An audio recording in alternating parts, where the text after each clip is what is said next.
Hindi muna sana ako babiyahe pero nagpaparamdam na si Judith. Kaya tara, biyahe tayo.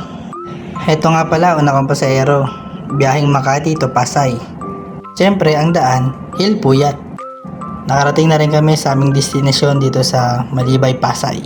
Dito rin sa Malibay, nakakuha ko ng pasahero papunta naman ng Calbayog sa may Mandaluyong. Oh, madam, mag-shower cap ka at akin naman nang kukunin ang mahiwagang helmet. At dito nga, pababa na kami sa may Boni Avenue papunta ng Barangay Maramig at nakarating na rin kami sa Calbayog. Pinalik ko ng helmet sa aking compartment. Hindi ko na naisama sa vlog yung iba ko pang mga pasero kasi palubat ng aking camera kaya tinipid ko muna ang battery.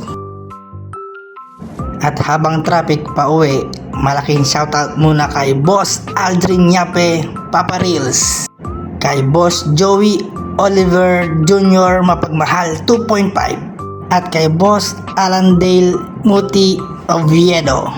Yahoo! Subscribe sa YouTube channel at paki-follow na rin sa TikTok account. Maraming salamat po.